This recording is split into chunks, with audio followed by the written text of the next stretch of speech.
Hello बच्चों, राम राम, नमस्कार, जय श्री राम। तो आज हम आपको लेके आ चुके हैं कक्षा पाँचवीं में आज हम आपको बताएंगे। और ये हम आपको डीके टीचिंग क्लासेस की तरफ से एक पेपर आपको लेके आ चुके हैं, अर्धवार्षिक पेपर। कक्षा पाँचवीं का जो अर्धवार्षिक पेपर होगा आपका 2025 का, वो पेपर हम आपके सामने लेके आ चुके हैं। अगर आप लोग गणित की तैयारी अच्छे से करना चाहते हैं तो आप लोग हमारे चैनल को सब्सक्राइब जरूर करें। और इस चैनल के माध्यम से हम आपको कक्षा पाँचवीं की तैयारी बहुत अच्छे तरीके से करवाने का प्रयास करें। और हमारा यही प्रयास रहेगा कि आप लोग अच्छे से पढ़ें और आपकी तैयारी भी अच्छी हो जाए। और मध्य प्रदेश बोर्ड वाले ज़रूर देखें इस वीडियो को, कक्षा पाँचवीं के बच्चे ज़रूर देख लेना। बहुत छोटे छोटे प्रश्न है इसमें, 100 अंक का जो पेपर रहेगा आपका जैसा है 60 नंबर का इसमें, लेकिन टेस्ट पेपर की तरह से हमने इसको बनाया है। सो आप लोग इसमें आपकी बहुत मदद होगी। आप इसमें सबसे पहले इसका सॉल्व करना इस पेपर को, और अच्छे से सॉल्व करना जिसमें आपका अच्छी प्रैक्टिस हो जाए। जितने पेपर आप लोग सॉल्व करोगे उतनी आपको पेपर की तरह सॉल्व करने का नॉलेज हो जाएगा, पता चल जाएगा कि अपने पेपर कैसा सॉल्व करना तो कैसा लिखना पड़ता है।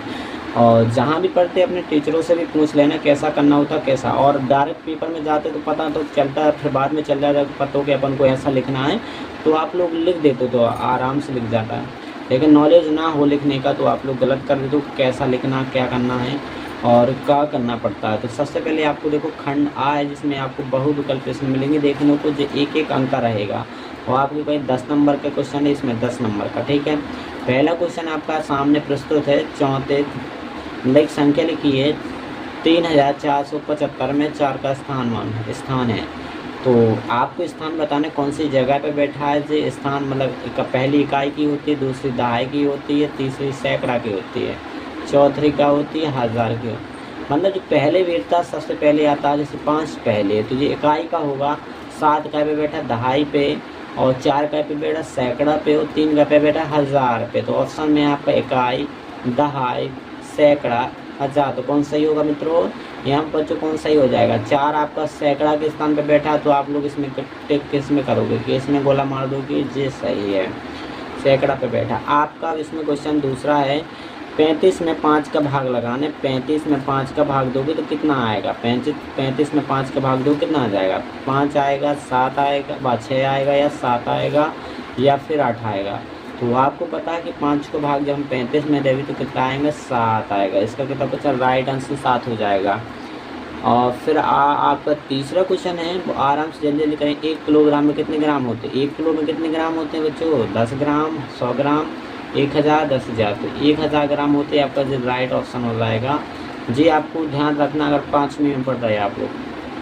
3/4 का व्युत्क्रम का बच्चों उल्टा पलट देना। 3/4 है तो भैया इसको क्या करना है आपको, 3/4 को व्युत्क्रम हुई है कितना, पलट के 4 कितना हो जाएगा, 3 कितना हो जाएगा, पलट के 4/3 हो जाएगा। तो जॉन में 4/3 होगा, ऑप्शन में वही आपका सही हो जाएगा। पहला ही ऑप्शन आपका 4/3 है तो ये सही हो जाएगा।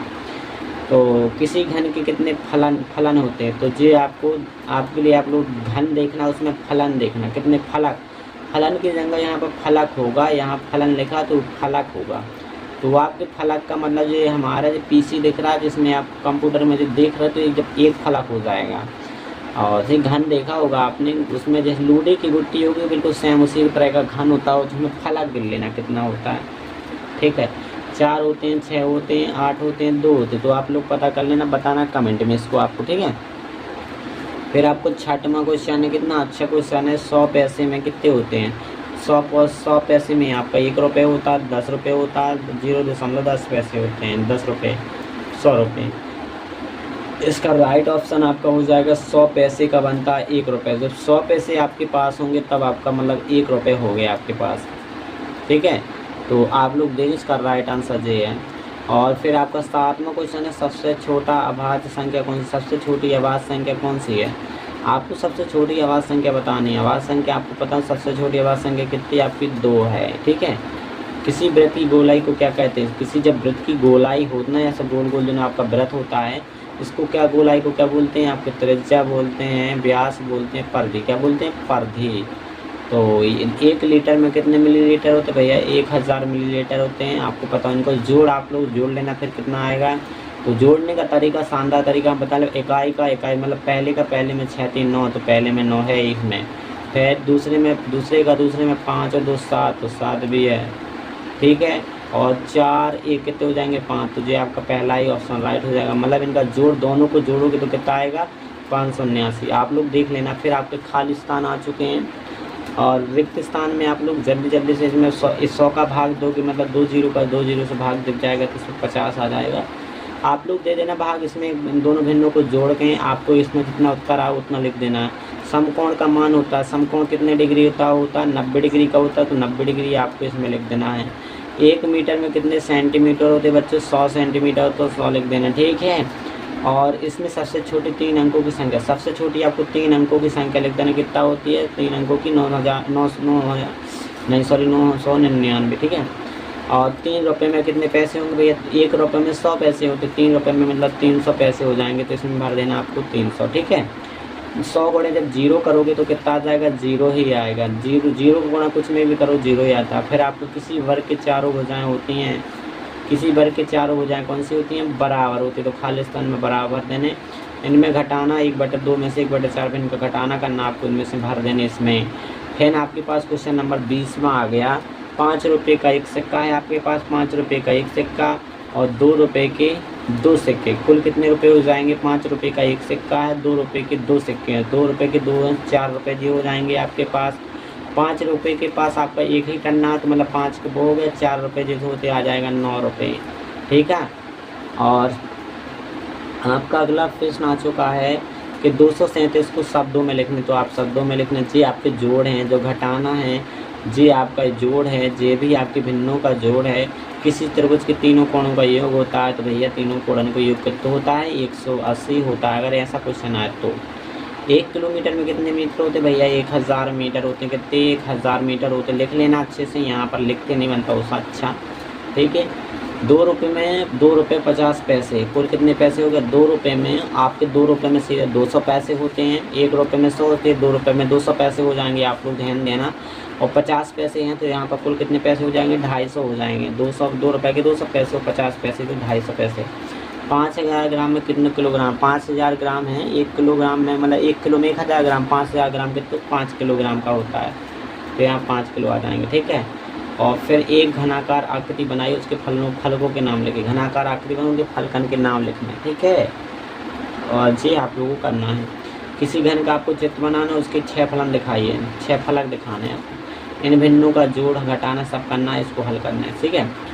और 1452 को स्थानिक मान सहित लिखे, पूरे स्थानीय मान, मतलब स्थानिक मान स्थानीय मान सहित। अब क्वेश्चन आ गए, एक दुकान है, एक दुकानदार के पास 500 रुपये थे, उसने 150 रुपये की किताब और 175 की कॉपी खरीदा, उसके पास कितने रुपए बचे। अच्छा क्वेश्चन है, सब करके देखो आप लोग, जी करना आपको है, ठीक है, बता दिया हमने। 1 लीटर दूध की कीमत 52 रुपये, मतलब 1 लीटर अपन दूध लेंगे तो 52 रुपये का 5 लीटर दूध की कीमत ज्ञात कीजिए।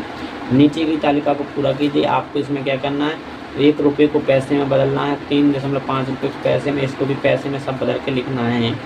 और जो 37वां क्वेश्चन है आपका, 37वां क्वेश्चन कैसा, एक आयत की लंबाई कितनी है 15 सेंटीमीटर और चौड़ाई 8 सेंटीमीटर, उसका क्षेत्रफल ज्ञात करने हैं। 3 दर्जन पेंसिल की कीमत 180, एक पेंसिल की कीमत क्या होगी जी आपको बताना है। और एक सप्ताह में एक बच्चा 2-3 घंटे पढ़ाई करता है, एक सप्ताह में कुल कितने घंटा पढ़ता होगा। एक बच्चा जो एक सप्ताह में एक बच्चा 3 घंटे पढ़ाई करता है, मतलब एक सप्ताह में एक बच्चा 3 घंटे पढ़ता है, एक सप्ताह में कुल कितने घंटे पढ़ेगा। एक सप्ताह में एक बच्चा रोज़ 3 घंटा पढ़ता, रोज़ डेली पर डे 7 दिन पढ़ा 3 घंटा, तो कुल एक सप्ताह में कुल कितने घंटा पड़ेगा, तो 7 या 21 मतलब 21 घंटा पड़ेगा। तो निम्नलिखित में आभास संख्या, इनमें से आपको आभास संख्या छाटने जो आपकी आभास जो है वो छाट लेना, ठीक है। और यहाँ पर आपको क्वेश्चन की समाप्ति। और अगर आपका वीडियो लगा अच्छा तो लाइक करें, शेयर करें और चैनल को सब्सक्राइब जरूर कर लेना। अगर वीडियो पसंद आए तो लाइक करें और एक कमेंट जरूर करके बताना आपको पेपर कैसा लगा, अच्छा लगा कि नहीं लगा, ठीक है। और मिलते दोस्तों नेक्स्ट वीडियो में। जय श्री राम, धन्यवाद।